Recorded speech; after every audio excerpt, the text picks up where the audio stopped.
में ज़लज़ला आया है तो ये शहबाज शरीफ ने कहा था कि हमने जाना है, उन्होंने बुलाया नहीं था, खुद ही इन्होंने कहा था कि हमने जाना है। पहले से शेड्यूल था प्लान के जाना है। हाँ जी, लेकिन उन्होंने मना कर दिया वजारत खारजा ने। आज वो कतर का शहजादा है, उसको उन्होंने मोस्ट वेलकम किया है। तो इसका यही मतलब है ना कि आपको कोई पसंद नहीं ना कर रहा, आपको मुंह ही नहीं लगाना चाह रहा कोई। यहाँ पे एक इस मामले से हट के डिक्टेटरशिप से हट के अगर हम बात करें तो यहाँ पे ज्यादातर जनाब सब इमोशनलिज्म का ख्याल किया जाता है कि मौलवी हजरात, ठीक है, उनको बस यही है कि जनाब सब अमेरिका है, वो नॉन मुस्लिम है, उनसे हमने ये चीज इंपोर्ट नहीं करनी है, उनके साथ हमने रिलेशन अच्छे नहीं करने, इंडिया उसके साथ हमने हिंदू नहीं करने। अगर हम इस चीज से रिलीजन बेसिस पे अपने जो हमारे मामलात हैं, लाइक हमारा जो माइंडसेट है, उससे हट के हम अगर ओवरऑल एज एन इंडिविजुअल लें उनको भी, तो हम एज एन ह्यूमन बीइंग लें, ठीक है, हम ये मतलब के रिलीजन बेसिस से हट के ये बात सोचें तो हम कई हद तक उनके साथ अच्छे रिलेशन कायम कर सकते हैं। यहाँ हमारे पाकिस्तान में जेंडर डिफरेंस मतलब कि हम अगले को, ये मेल है ये फीमेल है, ठीक है, हमारा सेक्सुअल एजुकेशन बहुत कम है, सेक्स एजुकेशन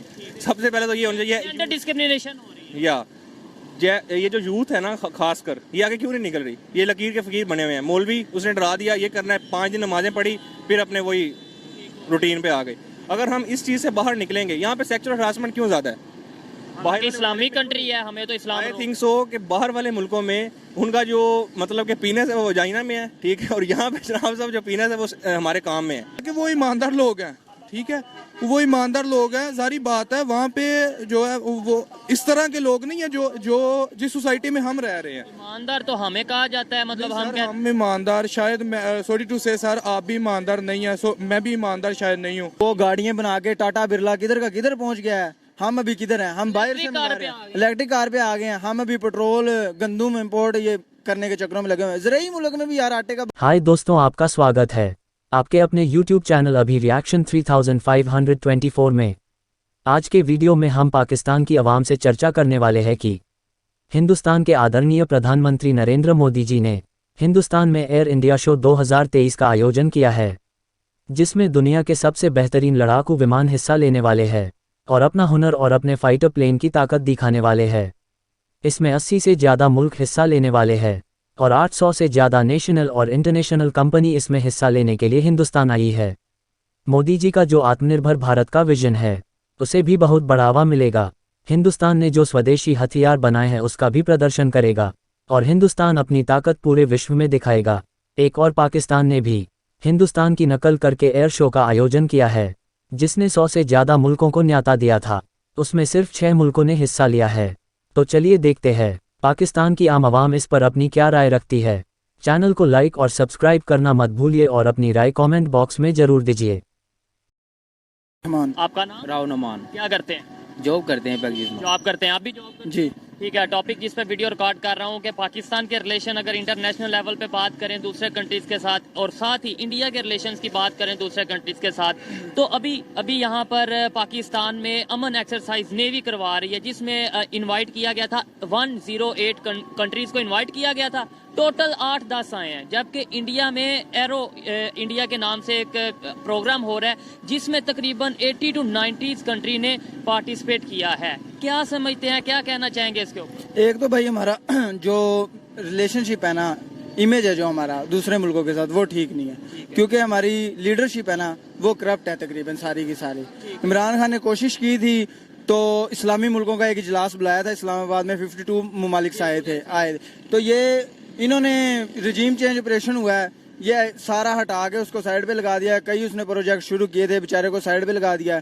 अब इनका इमेज ही नहीं ठीक। अब जैसे तुर्की में ज़लज़ला आया है तो ये शहबाज शरीफ ने कहा था कि हमने जाना है, उन्होंने बुलाया नहीं था, खुद ही इन्होंने कहा था कि हमने जाना है। पहले से शेड्यूल था प्लान के जाना है। हाँ जी, लेकिन उन्होंने मना कर दिया वजारत खारजा ने। आज वो कतर का शहजादा है, उसको उन्होंने मोस्ट वेलकम किया है। तो इसका यही मतलब है ना कि आपको कोई पसंद नहीं ना कर रहा, आपको मुंह ही नहीं लगाना चाह रहा कोई। नहीं, वजह क्या है, पसंद क्यों नहीं कर रहा? जैसे अब एरो इंडिया की मैं आपको बात बता रहा हूँ, वहाँ पर ऑलमोस्ट 80 to 90 कंट्री ने पार्टिसिपेट किया है। बड़ी बड़ी मल्टीनेशनल कंपनीज, 800 के करीब कंपनीज हैं जो वहाँ पे आई हैं, उस शो में आई हैं।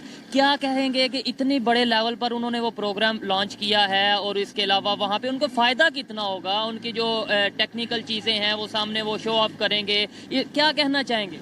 बेसिकली ये सारा डिपेंड करता है हमारी मैशियत पे। अगर हमारी मैशियत बिल्कुल इतनी कमजोर है, आप इंडिया को देख लें, उनकी मैशियत हमसे लाख दर्जे अच्छी, इकॉनमी उनकी, हाँ, इस और उनका आप ये देख लें, हमारा मुल्क जो है वो अभी तक कर्जों में डूबा हुआ है। इसलिए हमारे मुल्क कोई मुल्क अहमियत ही नहीं देता। लेकिन जब मुश्किल में कोई होता तो ज्यादा हेल्प करनी चाहिए ना दोस्त की। यही तो मैं कह रहे हैं, अगर हम खुद अभी कर्जे के मुताबिक हम लोगों को क्या कर्जा देंगे। आपसे ये सवाल कर रहा हूँ कि क्या फायदा होगा कि एरो इंडिया के नाम से जो एक्सरसाइज इंडिया वाले कर रहे हैं, इतने ज्यादा कंट्रीज ने पार्टिसिपेट किया है, कई कंट्रीज के मिनिस्टर आए हैं, कई कंट्रीज ने अपना प्रोग्राम वहां पर भेजा है, क्या कहना चाहेंगे कि उनके रिलेशन ऐसे बेहतर नहीं होंगे आपके ख्याल में? भाई इंडिया की जो मार्केट है वो $1 मिलियन की मार्केट है, और हमारे पास क्या है, हम अभी कर्जों में हैं। IMF के साथ हमारा मिलियन नहीं बिलियन। हाँ $1 बिलियन की है। तो हमारे अभी कुछ हम IMF से मुआहिदा तय करें, IMF हमें हाथ नहीं पकड़ा रहा।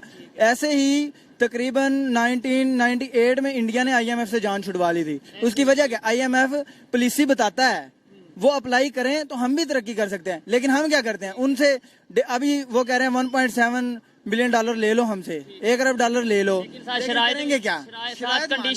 शरायत माननी नहीं। इंडिया ने आपने बोला कि भाई 1998 में आपने बोला, लेकिन ऑलमोस्ट 1993 में उन्होंने वहाँ कट ऑफ हो गए थे IMF से, ठीक है, लेकिन प्रोग्राम अपना उन्होंने खत्म किया था। लेकिन क्या वजह है कि कैसे उन्होंने जान छुड़वा ली, कैसे वो अपने पाँव पे खड़े हो गए, कौन सी पॉलिसी ऐसी थी कि बिल्कुल साथ है इंडिया और वो बेहतरी की तरफ जा रहा है और हम नहीं जा पा रहे? लेकिन भाई बात यह है कि हमें सबसे पहले तो गरीब अवाम है ना जो तबका, उसको शऊर देना पड़ेगा, अवेयरनेस देनी पड़ेगी। अब इंडिया में देखा छोटे छोटे प्रोजेक्ट हैं, हम भी छोटे छोटे प्रोजेक्ट लगा सकते हैं, लेकिन हमें पढ़ाया ही नहीं जाता स्कूलों में, हमें डराया जाता है। हम नौकरी के बताते हैं, बस 30,000 तनख्वाह आ जाए, 32,000 आ जाए, 5,000 बढ़ा देते हैं। सरमायादार तबके ने गरीब अवाम को कहीं जाने के काबिल ही नहीं छोड़ा, उसने जकड़ा हुआ है, कभी ओवर टाइम के चक्रों में जकड़ा हुआ है, कभी बोनस दे के जकड़ा हुआ है। वो अपने बेचारा सोचता ही नहीं अपना बिजनेस करने के। हालांकि ये इस्लाम में भी है कि बिजनेस जो कारोबार है, तिजारत है, उसमें बरकत है। ठीक है, तो ऐसे हम टेक्नोलॉजी में, ऐसे हम दूसरी चीज IT की फील्ड में पीछे नहीं रहते जाएंगे। मेड इन इंडिया कितनी तेजी से प्रमोट कर रहे हैं इंडिया वाले। अब ये जो एरो इंडिया का जो सा एक एक्सरसाइज है या शो है, इसके अंदर भी उन्होंने जो अपने होम मेड यानी मेड इन इंडिया तेजाज हैं या प्रचंड हैं, उन्होंने एक तो अपना दिखाएंगे दुनिया को, और इसके अलावा फिर दुनिया को वो एक्सपोर्ट करेंगे। भाई देखें, अब आप IT की बात करें ना, IT का कोई शोबा ऐसा नहीं, व्हाट्सएप, फेसबुक, गूगल, जो मर्जी लगा लें, उसका जो हेड बैठा हुआ है ना, वो इंडिया का बैठा हुआ है, CEO। हाँ, CEO जो है वो ऐसे। अब हम IT में किधर हैं, मेडिकल में बहुत पीछे हैं। वैसे तो हम लड़ने की बात करते हैं, कोई मसला नहीं है यार, मसला ये लड़ने की क्या है यार। अब अगर कोई लॉजिकल, लेट्स सपोज जैसे हमें बताया जाता है कि हम लड़ेंगे, हम घुस के मारेंगे, यही बताया जाता है, यही है ना। तो तब कोई अगर मेरे जैसा बंदा लॉजिकल बात कर ले कि कैसे घुस के मारेंगे, टेक्नोलॉजी का दौर है, हम घुसने लगेंगे, वो पहले ही हमें काउंटर कर देंगे, तो फिर वो आगे से गुस्सा आ जाता है। एक तो भाई ये जो शिद्दत पसंद मजहबी लोग हैं ना, एक ये इंतशार बड़ा फैलाते हैं।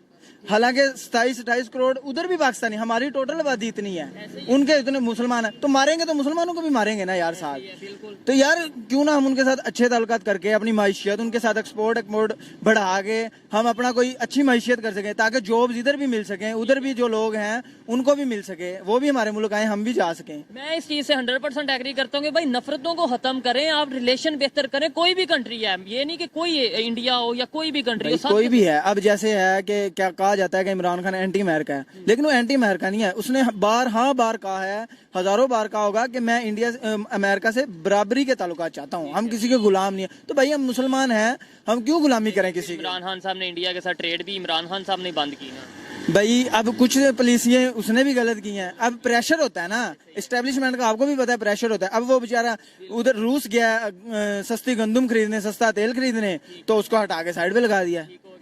मुझे अच्छा लगा इनसे बात करके। आपकी क्वालिफिकेशन क्या है? मैं DA इलेक्ट्रिकल किया हुआ है मैंने, ज्यादा मतलब फिर भी बेहतर है, डिप्लोमा आपने किया है। ये जो बातें आप जानते हैं कि भाई हमें नफरतें सिखाई जा रही हैं, नफरतें खत्म की जाएं, हमें रिलेशन बेहतर करने हैं, ये आम पब्लिक, ये जो पब्लिक है, आम पब्लिक को कैसे बता सकते हैं हम? भाई सबसे पहले तो इन बेचारों के कंधों पे मजबूरियां इतनी, जिम्मेदारियां इतनी, इनके पास टाइम ही नहीं है। ये चक्कर इसी और रोटी पूरी कर रहे हैं। हाँ, ये रोटी खानदान की पूरी कर ले, वही बहुत है। बेचारे कैसे शऊर आएगा इनके अंदर।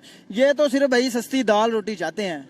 इंटरनेशनल लेवल पे दुश्मनी जिसे मर्जी करें, चाहे किसी से दोस्ती करो, इन्हें रिलीफ दें, थोड़ा सा रिलीफ दें, ये थोड़ा सा फ्री हो, फिर सोचेंगे अपनी आजादी के बारे में। वो हम फ्री होने नहीं देंगे। वो ये सरमायादार तबका सबसे ऊपर बैठा हुआ है, अभी ये थोड़े अरसे के लिए हटाया गया था, वो दोबारा मुसल्लत कर दिया गया, क्या करें। अगर इंडिया की बात करें, पाकिस्तान की बात करें, जो उनसे अपने डिफेंस इक्विपमेंट्स है ना, वो दोनों ही पहले अगर पास में जाएं तो वो कोई अमेरिका से, कोई चाइना से, कोई रशिया से ले रहा था, ठीक है। अब वो तेजी से अपना बना रहे हैं डिफेंस इक्विपमेंट्स, खास तौर पे अगर एयरफोर्स के हवाले से बात करें, टैंक्स के हवाले से, जैसे मैंने तेजाज का बताया है। क्या वजह है कि वो एरोप्लेन वगैरह खुद बनाने पे आ गए हैं और हम लोग अभी भी लोगों से इंपोर्ट कर रहे हैं, पैसे दे रहे हैं, यानी लोगों पे डिपेंडेंट है। अब भैया इंडस्ट्री ना 80% इंडस्ट्री बंद हुई है, उसकी वजह यह है कि हम जो चीजें इंपोर्ट बाहर से मंगवाते हैं ना, एलसी बंद पड़ी हुई है पोर्ट पे, हमारे पास डॉलर ही नहीं है।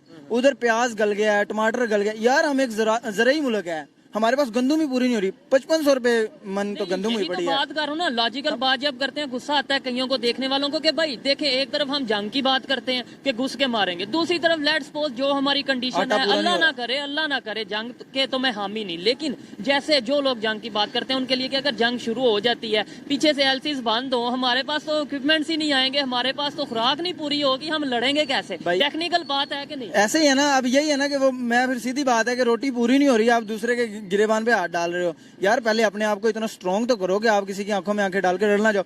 ठीक है, कोई मसला नहीं, अगर वो लड़ेंगे हम भी लड़ेंगे, ज्यादा से ज्यादा क्या। लेकिन अगर वो मोहब्बत का पैगाम देंगे, हम भी मोहब्बत का सरेंडर तो नहीं ना करेंगे, लड़ेंगे। लेकिन ये बात नहीं है कि आप बिला वजह उनके साथ लड़ाई करें, वो आपके साथ लड़ते ही नहीं यार, वो अपना तरक्की करी जा रहे हैं, तरक्की करी जा रहे हैं, आप हमें यही सिखाई जा रहे हैं कि उनसे लड़ना है, वो हमारे खिलाफ है, हम मुखालिफ हैं। ऐसे तो नहीं ना है भाई। ऐसे सोच अगर सोच नहीं बदलेगी तो शायद हम पाकिस्तान को आगे नहीं। वो गाड़ियां बना के टाटा बिरला किधर का किधर पहुंच गया है, हम अभी किधर हैं? हम बाहर से इलेक्ट्रिक कार पे आ गए हैं, हम अभी पेट्रोल गंदुम इंपोर्ट ये करने के चक्रों में लगे हुए हैं। ज़राई मुल्क में भी यार आटे का बहरान आता है यार कभी। अच्छा लगा इनसे बात करके। लास्ट में आप बता दें बेहतरी कैसे आ सकती है, मेरी और आपकी हम सब की क्या जिम्मेदारी है, कैसे लोगों को बताएं कि भाई जिस कंट्री को हम दुश्मन कह रहे हैं वो बड़े बड़े एक्सरसाइज कर रहा है, बड़ी बड़ी वो अपना प्रोजेक्ट्स कर रहा है, दुनिया में अपना नाम बना रहा है, रिलेशन बेहतर कर रहा है, और हम जो उनसे वो दुश्मनी के चक्रों में। बेसिकली सबसे पहली बात तो ये है कि हमने दूसरे मुल्क के साथ अमन का पैगाम लाना है, हमने लड़ना नहीं है किसी के साथ। अगर हम उनके साथ अमन का पैगाम लाएंगे तो वो भी कल के मुश्किल के वक्त में हमारे साथ खड़े होंगे। तो बेसिकली मैं सब आम को यही कहना चाहता हूँ कि अमन का पैगाम लाओ और एक माशी दौर लाओ, अपने आप के अंदर इम्प्रूवमेंट लाओ। पब्लिक, पाकिस्तान की पब्लिक की बात करें, क्या वो चाहती है इंडिया के साथ लड़ाई हो? भाई आवाम जो है ना वो लड़ाई तो चाहती ही नहीं, वो लड़ ही नहीं सकती यार। जबरदस्ती नफरत डाल दो, वो जो मर्जी नफरत के बीज बोई जाओ, कोई फायदा नहीं। लेकिन एंड में यही पैगाम है कि यार हमें ना खुद मुख्तार होना चाहिए, अपनी चीजें खुद बनानी चाहिए, इंडस्ट्री लगानी चाहिए छोटी छोटी, ताकि हमें अगर वो ग्रो कर रहे हैं, वो मेड इन इंडिया के सर पे कर रहे हैं। कौन सी ऐसी कंपनी है, आईटी की आप बात कर लें, आप ऑटोमोबाइल इंडस्ट्री की बात कर लें, आप किसी भी इंडस्ट्री की बात कर लें, वो अब तेजी से अपने वहाँ पे मैन्युफैक्चरिंग कर रहे हैं। भाई यही बात है ना, हमें अपनी बनानी चाहिए चीजें, बाहर किसी मुल्क पे डिपेंड नहीं करना चाहिए। अगर हम किसी मुल्क पे डिपेंड नहीं करेंगे तो आज हमारी माशियत स्ट्रांग होती। हम दूसरों से डॉलर मिलता ही नहीं है, पहले ही डॉलर को सर पे चढ़ाया हुआ है, पता नहीं क्या। अपनी चीजें बनाओ, अपने यूज करो, बाहर डॉलर में बेचो। बिल्कुल ऐसे ही है। अच्छा लगा बात करके। अस्सलाम वालेकुम। जी वालेकुम सलाम। आपका नाम? My name is जुनैर Ahmad. क्या करते हैं? मैं स्टूडेंट हूँ। किस चीज में आप क्या स्टडी कर रहे हैं? मैं मेडिकल स्टूडेंट हूँ। मेडिकल स्टूडेंट है, जबरदस्त टॉपिक जिस पे वीडियो रिकॉर्ड कर रहा हूँ, पाकिस्तान के रिलेशन इंटरनेशनल लेवल पे और साथ ही इंडिया के रिलेशन इंटरनेशनल लेवल पे, इसके ऊपर थोड़ी सी डिस्कशन करेंगे। पाकिस्तान में इस टाइम अमन एक्सरसाइज चल रही है नेवी की तरफ से, इंडिया में एरो इंडिया एक्सरसाइज 2023 चल रही है। क्या कहना चाहेंगे? वहाँ पे ऑलमोस्ट 80 to 90 कंट्रीज ने पार्टिसिपेट किया है और यहाँ पे 108 कंट्री को बुलाया गया, जिसमें से तकरीबन 8 से 10 कंट्रीज ने अपने शिप भेजे, बाकी कुछ ने टीम्स वगैरह भेजी। इसमें मैं फर्स्ट ऑफ ऑल ये कहना चाहूँगा कि हमारी जो डेमोक्रेसी है पाकिस्तान के, ये बेसिक जिस रूल पे हमारी डेमोक्रेसी वर्कआउट कर रही है पाकिस्तान में, उसके रूल्स एंड रेगुलेशन को फॉलो अप नहीं किया जाता।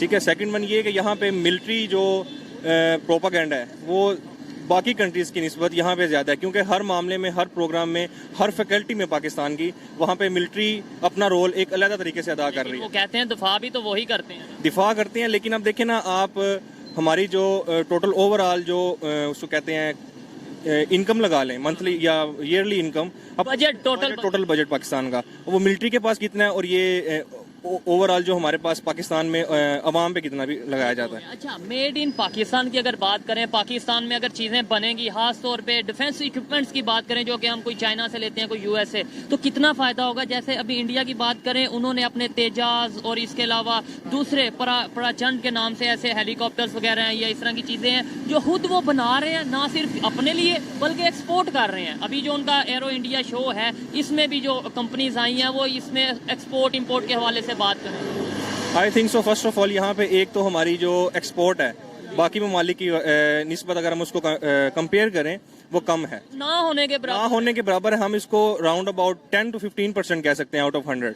ठीक है, फर्स्ट ये थिंग है कि हमारे जो इंटरनेशनल रिलेशन है उसके अंदर वो प्रॉपर वो हम एक रोल प्ले नहीं कर रहे। ठीक है, उसके बाद यहाँ पे एक इस मामले से हट के डिक्टेटरशिप से हट के अगर हम बात करें तो यहाँ पे ज्यादातर जनाब सब इमोशनलिज्म का ख्याल किया जाता है कि मौलवी हजरात, ठीक है, उनको बस यही है कि जनाब सब अमेरिका है, वो नॉन मुस्लिम है, उनसे हमने ये चीज इंपोर्ट नहीं करानी है, उनके साथ हमने रिलेशन अच्छे नहीं करने, इंडिया है उसके साथ हमने हिंदू नहीं करने। अगर हम इस चीज से रिलीजन बेसिस पे अपने जो हमारे मामलात हैं, लाइक हमारा जो माइंडसेट है, उससे हट के हम अगर ओवरऑल एज एन इंडिविजुअल लें उनको भी, तो हम एज एन ह्यूमन बीइंग लें। ठीक है, हम ये मतलब के रिलीजन बेसिस से हट के ये बात सोचें तो हम कई हद तक उनके साथ अच्छे रिलेशन कायम कर सकते हैं। देखें, इसके अंदर थोड़ा सा मैं भी बात को ऐड करना चाहूंगा कि अगर कोई मुसलमान है, मैं मुसलमान हूँ, मेरा अपना मजहब है, लेकिन वो अपना पर्सनल अपना होना चाहिए। आई थिंक सो हम उन पे जबरदस्ती इम्प्लीमेंटेशन नहीं करवा सकते। ठीक है, उनका अपने तो कर लें, अपना तो कर लें, अपना है नहीं उनको हम। जो इन्होंने एरो इंडिया के नाम से इस टाइम शो चल रहा है, इतने कंट्रीज आए हैं, इतने कंट्रीज के मिनिस्टर्स आए हैं, इसके अलावा 800 के करीब मल्टीनेशनल कंपनी इंडिया में आई है, आपको नहीं लगता एक तो रिलेशन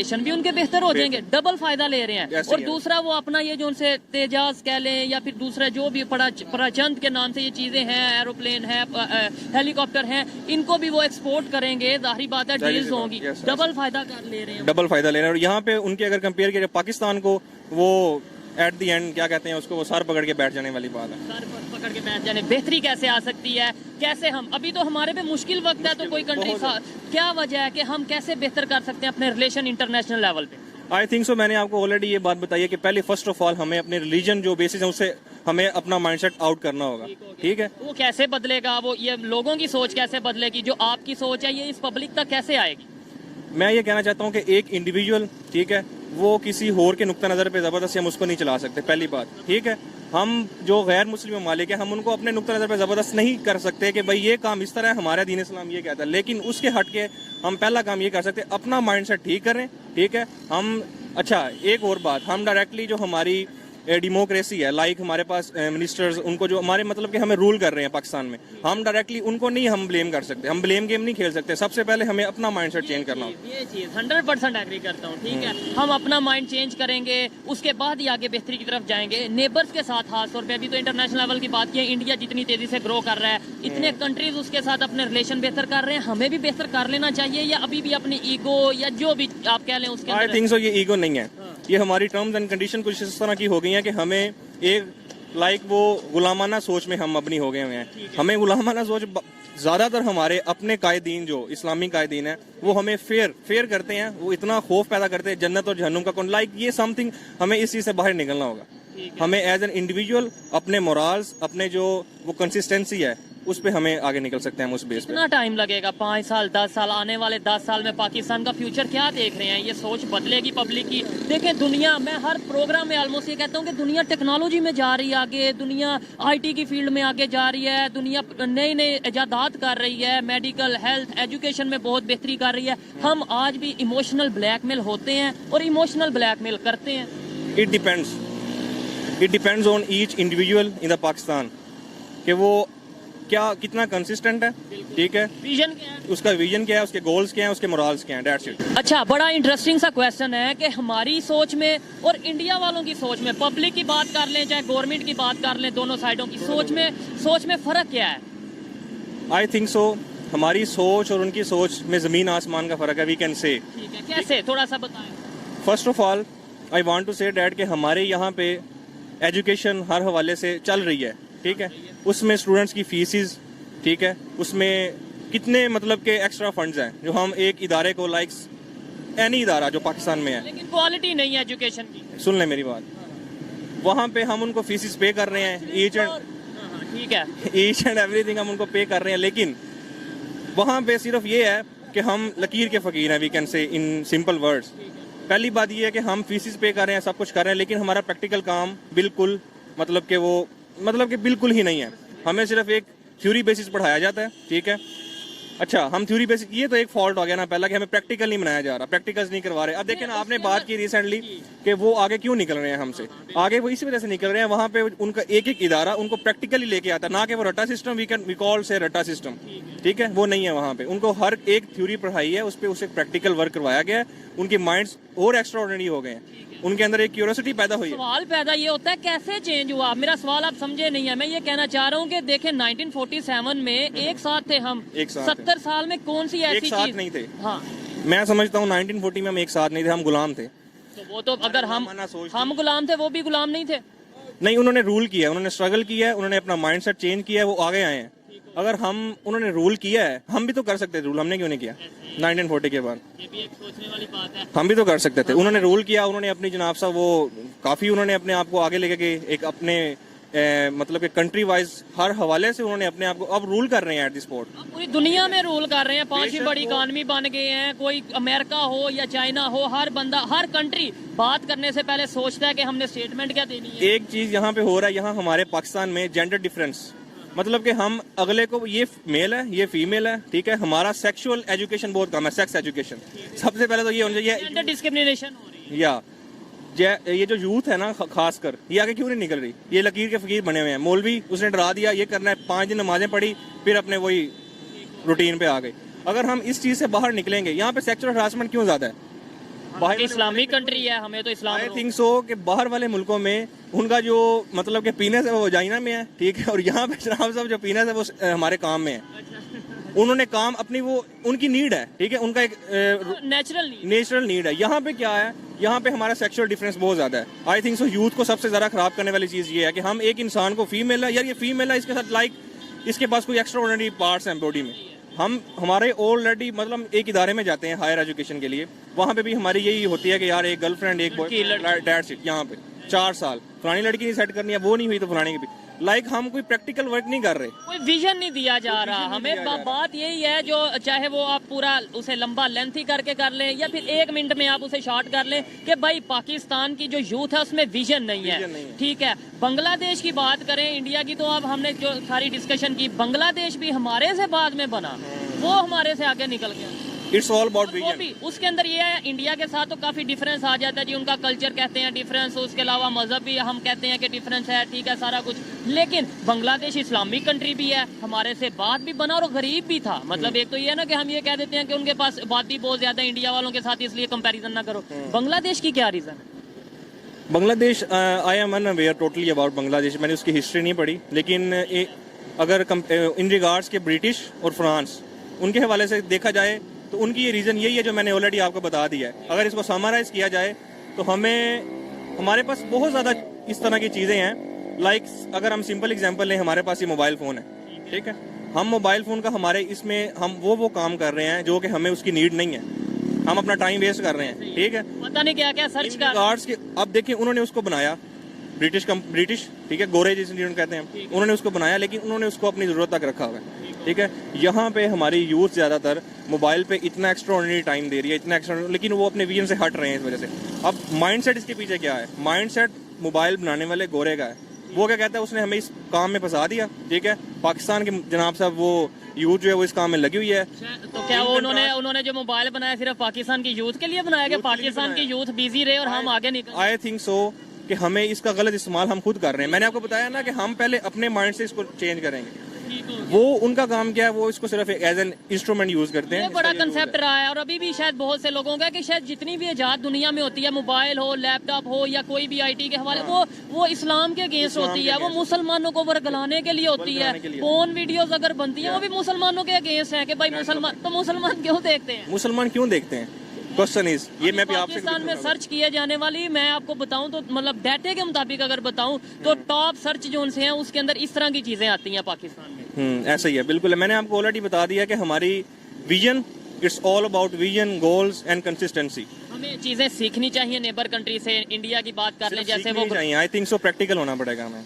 सीखेंगे, पहले एक्सेप्ट करेंगे, सबसे पहले एक्सेप्ट करेंगे कि हाँ यार वाकई वो आगे जा रहे हैं। हम तो यहाँ एक्सेप्ट करने के लिए नहीं तैयार हो, भाई नहीं इंडिया की बात ना करो यार, आप सीखने के लिए बात कर रहे हैं, करनी चाहिए या और अगर यहाँ पे हमारा एक काम हमें एक मतलब आउट ऑफ 100 10% जो यूथ है या पीपल है वट एवर, वो अगर प्रैक्टिकल होना चाह रहे हैं, उनको कोई प्लेटफॉर्म नहीं मिलता, प्लेटफॉर्म नहीं मिल रहा, या फिर उन पे टैग लग जाते हैं कि भाई ये देखो ये तो पाकिस्तान के अगेंस्ट बात कर रहा है, ये तो कंट्री के अगेंस्ट बात कर रहा है, पता नहीं जैसे आप मजहब के अगेंस्ट बात कर रहे हैं। उसको ईथिस्ट के नाम से बस आगे आप समझ सकते हैं। चलें जी, काफी बातें इनसे की, अच्छा लगा बात करके। ऐसे जो यूथ है, ऐसे स्टूडेंट्स हैं होंगे तो होप भी जरूर मौजूद होगी। आइए मजीद किसी से बात करते हैं। बहुत शुक्रिया जी। Thank you, welcome. अस्सलाम वालेकुम। जी वालेकुम सलाम। आपका नाम? मोहम्मद यासिर। क्या करते हैं? सर मैं इधर पढ़ रहा हूँ। अभी पाकिस्तान नेवी की तरफ से एक एक्सरसाइज की जा रही है जिसे कहा जा रहा है अमन एक्सरसाइज 2023, जिसमें 108 कंट्रीज को इनवाइट किया ऑलमोस्ट, जिसमें से 8 कंट्रीज ने अपने शिप्स भेजे एक्सरसाइज में पार्टिसिपेट करने के लिए, बाकी वैसे कुछ कंट्रीज ने अपनी टीमें भेजी। इतने ज्यादा कंट्रीज को इन्वाइट किया, एक्सरसाइज में सिर्फ 8 कंट्री आए। दूसरी साइड पे इंडिया में एरो इंडिया के नाम से एक एक्सरसाइज चल रही है, एरो इंडिया 2023 एयरफोर्स के हवाले से या फिर डिफेंस इक्विपमेंट्स के हवाले से। उसमें ऑलमोस्ट 80 कंट्री ने पार्टिसिपेट किया है। 800 के करीब मल्टीनेशनल कंपनीज ने पार्टिसिपेट किया है, इंटरनेशनल कंपनीज ने। क्या वजह है उनके रिलेशन इतनी बेहतरी की तरफ? जाहिर बात है सर, उनकी जो मुल्क की इकॉनमी है, उनके जो मौजूदा हालात हैं, वो हमसे तो बहुत ज्यादा, काफी ज्यादा वो बेहतर है। बात यह है कि हम अपने मुल्क में रहकर या हम दूसरे जो ममालिक हैं उनको हम क्या प्रोवाइड कर रहे हैं, उनको हम कोई हेल्प तो नहीं प्रोवाइड नहीं कर रहे। जब अब जिस तरह के अब मौजूदा हालात हैं, जिस तरह के पाकिस्तान में कोरोना था, फिर उसके बाद ये सैलाब आया, ठीक है, ये चीज को मैं उसके साथ रिलेट करूंगा कि जिस तरह के अभी तुर्की में जो जलजला आया, वो भी हमारे भाई हैं। मुझे आप बताएं कि हम उनके लिए हम लोग क्या कर सकते हैं। ये सोशल मीडिया देखें, हर बंदा ये बात कर रहा है कि पाकिस्तानी क्या कर पा रहे हैं, जबकि मुश्किल के वक्त में तुर्की हमेशा हमारे साथ। हम इस टाइम तुर्की के ऊपर तुर्की पर जो है वो हालात उसके खराब हो गए। हमारे बहन भाई जो है वो मुश्किल में है। हाँ, आप मुझे बताएं, क्या पाकिस्तान इस हालात में जो हमारे मौजूदा हालात हैं, इस हालात में उनकी कुछ मदद कर सकता है? ठीक है, हमारे वजीर आजम साहब जो हैं वो, आपको जारी बात है, इसमें ये किसी से लुकी छुपी बात तो नहीं है। इस कंडीशन में इंडिया ने बड़ी हेल्प की है। आपको पता होगा, सोशल मीडिया आपने देखा होगा कि उनकी प्रॉपर आर्मी भी गई है, उन्होंने वहाँ पे मेडिकल कैंप लगाए हैं बहुत। ये आपकी जो आपने अभी जो पहले मुझसे जो क्वेश्चन किया है कि जी हमारे जो रिलेशन है वो क्यों खराब है, सर देखें ना, उनके ऊपर मुश्किल हालात आए हैं, उनको नजर आ रहा है कि इनके अगर हालात ठीक होंगे, और होना ही है ठीक, एट दी एंड ऑफ तो ठीक तो होना ही होता है हर चीज में। जब उनके से हालात ठीक होंगे तो सारी बात है वो उनके लिए हेल्पफुल साबित होगा ना। गिव एंड टेक का मामला ना इंडिया वालों के लिए, इंडिया वालों के लिए बिल्कुल। इसके अलावा इंसानियत को भी अगर बात की जाए, ओवरऑल देखें इस टाइम पे अगर बात की जाए, इंडिया एक तो इंटरनेशनल लेवल पे रिलेशन भी बेहतर कर रहा है, दूसरा अपनी इक्विपमेंट्स, डिफेंस इक्विपमेंट्स की बात करें वो भी एक्सपोर्ट कर रहा है, तेजी के साथ एक्सपोर्ट बढ़ा रहा है, दूसरे कंट्रीज इंटरेस्ट ले रहे हैं इंडिया की मेड इन इंडिया एटम्स में। जी सर, बिल्कुल आप जाके फरमा रहे हैं। उसकी वजह यह है कि वो ईमानदार लोग हैं, ठीक है, वो ईमानदार लोग हैं। सारी बात है वहाँ पे जो है वो इस तरह के लोग नहीं है जो जिस सोसाइटी में हम रह रहे हैं। ईमानदार तो हमें कहा जाता है, मतलब हम ईमानदार शायद, सॉरी टू से सर, आप भी ईमानदार नहीं है, मैं भी ईमानदार शायद नहीं हूँ, ठीक है। हम में कोई भी बंदा अपने जो है ना, अपने जो हमारे ऊपर फर्ज हैं सर, हम रिस्पॉन्सिबिलिटीज हम वही अच्छी तरीके से नहीं अदा कर रहे सर। एक एज अ मुस्लिम, एक एज अ पाकिस्तानी सर, हम अपनी किसी किस्म की कोई भी रिस्पॉन्सिबिलिटी हम अपनी अदा कर ही नहीं रहे as a human being sir. हमसे थर्ड क्लास कौम कोई हो ही नहीं सकती। नहीं, ये देखें, ये क्रिटिसाइज ठीक है, क्रिटिसाइज कर लेना चाहिए, मैं भी बहुत क्रिटिसाइज करता हूँ, लेकिन प्रोडक्टिव और ऐसे, ये आपको नहीं लगता कि भाई के नाम लेते हैं ऐसे होप ही खत्म हो गई है? आप कहेंगे कि हमारे से थर्ड क्लास कंट्री कोई नहीं है सर। मेरा कहने का मतलब वो नहीं है, शायद थर्ड क्लास का वर्ड का चुनाव अल्फाज बिल्कुल वो इससे थोड़ा सा वो हो गया है। बिल्कुल, मैं आपने